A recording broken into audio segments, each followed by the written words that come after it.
Hello and welcome back to Walk the Cinema podcast. Today we're going to be talking about the movie Her. I think this is going to be kind of a 2-for-1 episode. If you want it to be. Because we ended up watching Lars and the Real Girl right before we watched this one. Because I guess thematically they're both a guy getting a girlfriend that's atypical. Yeah, that's not really like a physical, real person. Yeah. But yeah, so the story of Her, we'll get into that first, is the story of a man who writes letters for people. Yeah, and everyone loves his writing. He's very romantic and sensitive, and he's going through a divorce, and he gets this new operating system and kind of falls in love with her. It's obviously it's not super in the future, but it is in the future, probably. Yeah, this is a barely sci-fi rom-com, kind of. Maybe a romance drama. It is funny sometimes. Yeah, there's in a very, elements. they kind of just brush past it, but yeah, it's barely in the future. It's barely sci-fi, but it's still both of those things, and it does have a look that is futuristic, kind of like an Apple commercial, where Apple makes the commercials look like that because, the new iPhone is the future. So Spike Jonze in this movie makes it look like it's the future, the very near future that could happen very soon. And the whole movie is commentary on modern relationships. Yeah, there's even a scene right at the very beginning when he's on the train and he's getting read to the articles of the week, and he's just saying skip, and everybody else around him in the train is also just kind of talking to themselves with their little earpieces in. Yeah. So no one's connecting with each other. And they're not paying attention to each other. They're in their own world in their smartphones. Yeah. But it's not like it's not like as if everyone in this universe is completely disconnected, because we do see that he has friends from his work and friends from his college with the Amy Adams character, the friend from work being Chris Pratt's character. So it's not like it's completely devoid of personal interactions. I just think it's a lot of them different. A lot of the social interactions do get downgraded into an app, because he writes letters for people. It's he's a real human, but people are just going on a website and asking for a letter to be written to someone else. And then your phone does everything for you. You get home and your operating system does everything for you. And the video games are more immersive, so it's kind of you don't even have to have that kind of human connection, because you can also talk to a video game and it'll respond to your words and it'll be unique, Yeah, it's very sci-fi in that way, but nothing else about it is sci-fi. No, it's just technology that could realistically happen in 10 years, 5 years. Yeah. 15, 20 years, stuff that you could see our world progressing to. Yeah, it's not spaceships and interplanetary colonies. But everything else is pretty much rooted in reality, where everyone still has a somewhat normal job. We don't go anything crazy beyond that, but he does end up starting to develop a relationship with the operating system, who is voiced by Scarlett Johansson. Which wasn't initially Scarlett Johansson. It was initially a different actress, and then Spike Jonze did not like it as soon as he started editing. Can you imagine the embarrassment you would feel as an actress? I think he asked for her blessing to get her off of it, but I'm not sure. But Scarlett Johansson is really good in this, and I genuinely think this might be my favorite role of hers, even though she doesn't even show up, and she wasn't even involved during the beginning of it.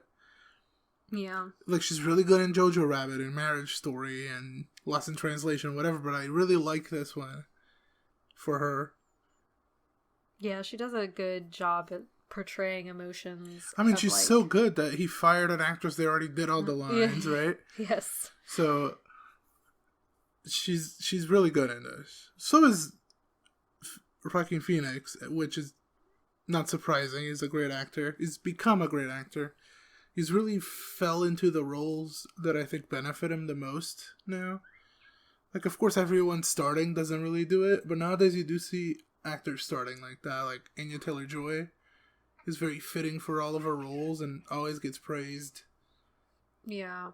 But he fell into that later, and I think he's obviously really good and he's established himself as one of the best. Yeah, because I think earlier in his career, he was compared to his brother a lot. And he still kind of is sometimes, but it's been so many years since anyone saw anything of his brother because, you know, he's no longer with us.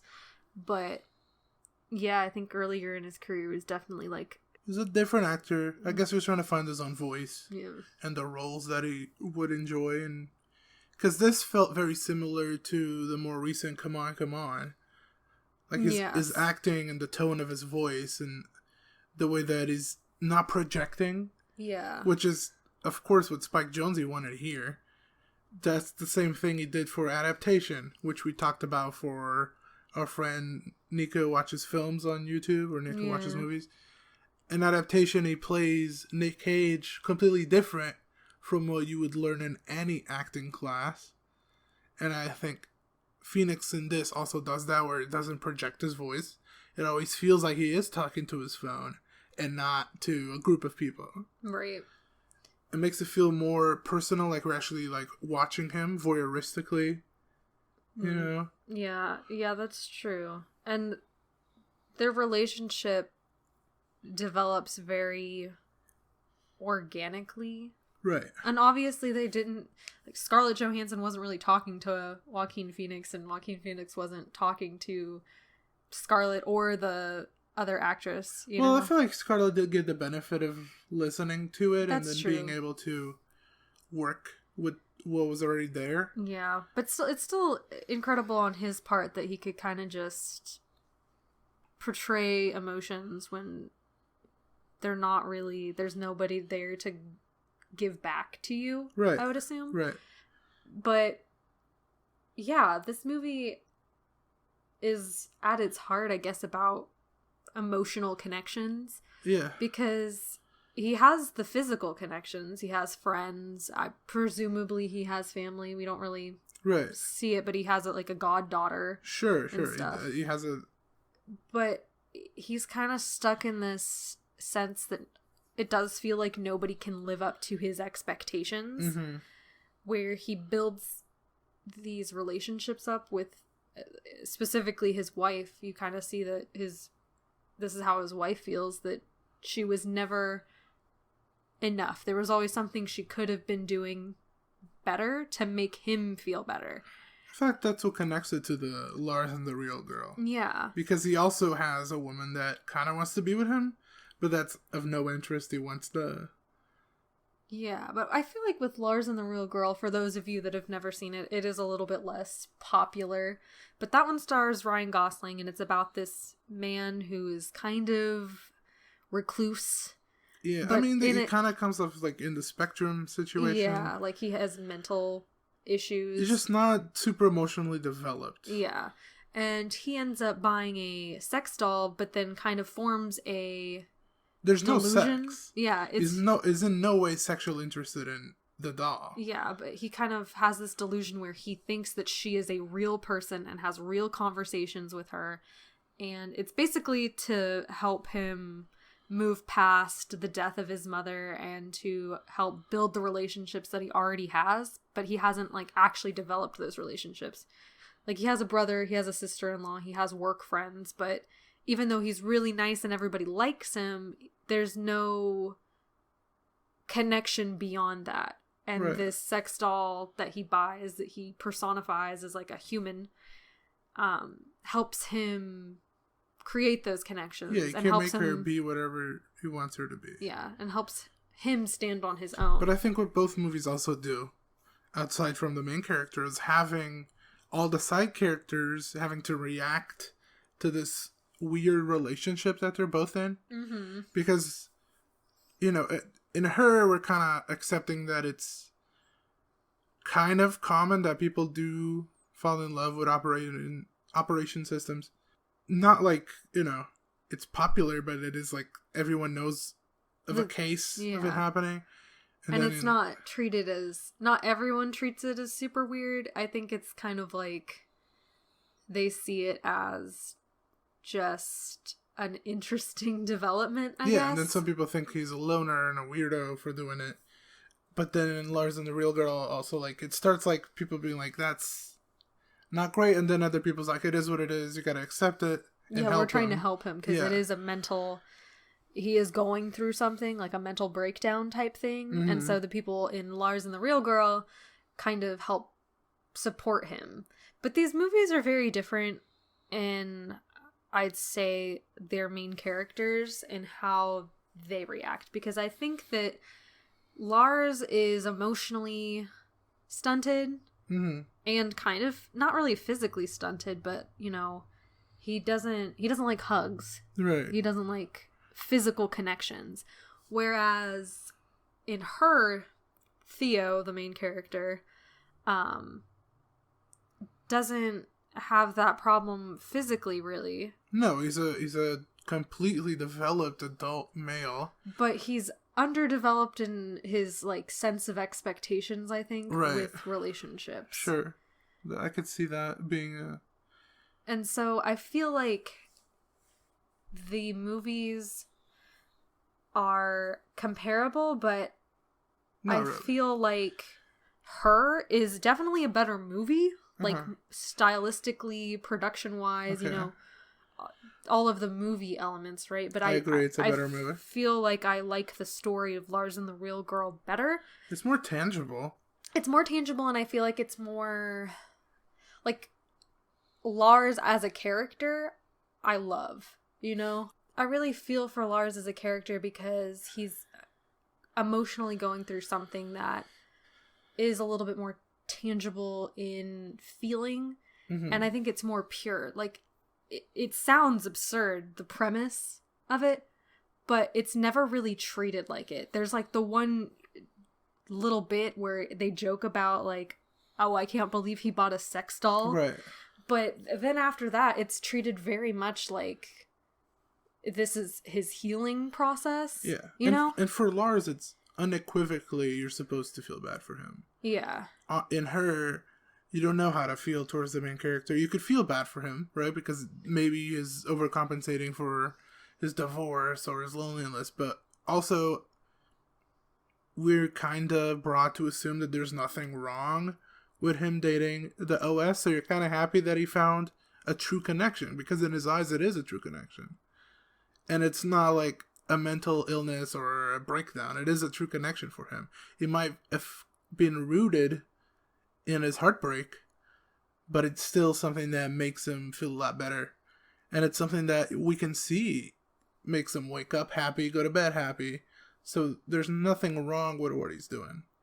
With Lars, it kind of could be, damaging. It's not right in the sense that, like, it's obviously he's having a lapse in reality, with Lars. But with Theo, it's not a lapse in reality. There is an actual OS system talking to him.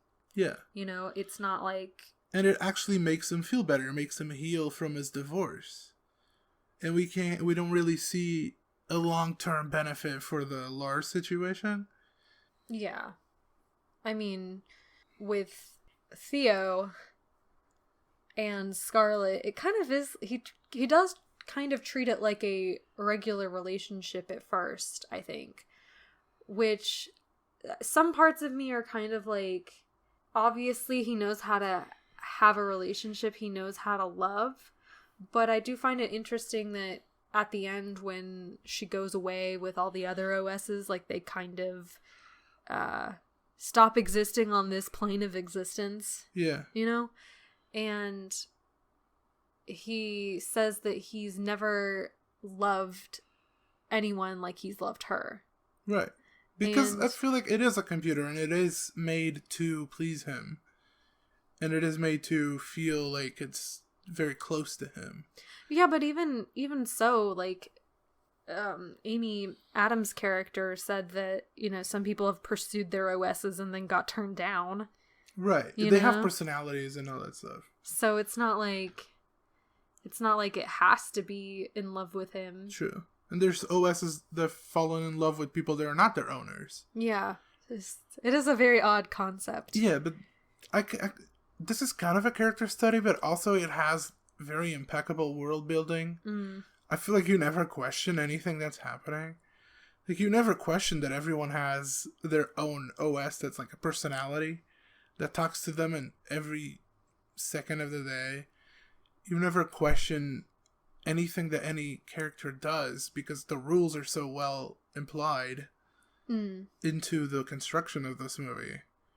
And Lars doesn't have that at all. It's a lot more grounded and straightforward. Yeah, straightforward, less complex, and just, I guess, less artistic in a way. It doesn't have its own visual style. Not that it looks bad, it just doesn't stand out the way does. Because again, it does look like an apple. It does. It does look like a futuristic commercial that's supposed to tote, you know, the future and elegance. Yeah, it's whatnot. Very elegant. It's really pretty, and I really love all the clothes that they got for Phoenix. Yeah, he dresses very sharply. Yeah, it's like, and it's kind of futuristic, but in like a vintage, like those clothes will be vintage in the future. I don't know. It's very crisp. I like it, and it makes it visually very entertaining as well. Yeah, and I remember when this movie came out. I think I must have been a sophomore in high school. And I remember me and my friends talking about it and how weird this movie sounded. Yeah, it sounds really goofy. Like, it sounds so goofy, but you watch it and you're kind of like, okay, this is good. Objectively. I know that, like, every time I heard about it before I watched it, I thought it was really, really goofy. And we haven't seen this in almost, like, 3 years. Yeah. But I remember 3 years ago almost, we were like, that was surprisingly good. Yeah, surprisingly, like, this is really good because all we heard about it was, like, how silly it is. It's a guy dating his phone or his computer. Yeah, it's very, like... It is. It is that, but it's not just that for jokes. It's that as commentary. It's that as the evolution of dating now. I mean, yeah, because, I mean, this was kind of before the big boom of dating sites. And... You know, I think this was probably before Tinder and Bumble and, you know, all these. You had, like, the big ones, like Match.com and Christian Mingle. I mean, even in Lars, which is older? Yeah, it is older. It came out in some years. 2007, and this came out in 2013. They do mention, like, some, like, oh, a lot of people are meeting online nowadays. Yeah. So it is, I mean, it wasn't the norm. And still, like, it is the norm now. If you want to believe it or not, it is. Statistically. But a lot of people seem to believe that it's still this dangerous situation, that you're going to get catfished. So it's still not, like, openly talked about socially, even though it's the norm. And most new couples do form online. Yeah. So both of these movies do tackle that, and tackle how society is not super into that. And then some people are also scared that from the future there's going to be no human connection. And all the relationships that were going to be quote-unquote fake. Yeah, because I think that there is a good dichotomy, I guess, in this movie where the two women, like, human women in Theo's life are his ex-wife, Catherine, who he's still friends with, and then his friend from college, Amy Adams' character, which her name is escaping me right now. And he also makes out with Olivia Wilde. Yes, but I'm talking about the two women that are, like, in his life. Yeah. Where one thinks it's really sad that he can't deal with real relationships. Right. It's you're dating a computer because it's fake. Yeah. And you don't want it to be real. Yeah, and it's easier to kind of manipulate the computer into being what you want than it is for a human person with human emotions to do what you want. Right. And so I think, like, after that is kind of when he starts to pull away from Samantha, the phone, or the computer, or whatever, you know? where he does start to pick a fight with her, where he's like, "Why do you sigh after you say words? You don't have to breathe. You're a computer." And right. she's He does put those doubts in his head where Yeah. like you're dating a computer and that kind of does affect him. Yeah. But then he has another conversation with Amy Adams' character after, you know, she says that her and her husband are going to get a divorce over, you know, probably years of buildup. But the thing that really... Yeah, she said after 8 years of dating, this Yeah. happened. Yeah, 8 where years it's of so marriage. stupid. I put my shoes where they don't want them. Yeah. And she didn't want to get off the couch to put the shoes away. Yeah. Which it is... That's not the reason they broke up. That's just the straw it's just the that catalyst. But she says where he's like talking about like whether or not he's ready for like a real relationship or if the relationship he's in is real, and she's like, well, I'm not in it, but if you think it's real and you're having real emotions, then why wouldn't that be real? Right. It's kind of two different sides where... And we also see the side of the girl that wants to be the physical embodiment of the voice. She's there just to help, right? Mm-hmm. And she really wants wants to. Yeah. She thinks what they have is beautiful, and she wants to help them grow it.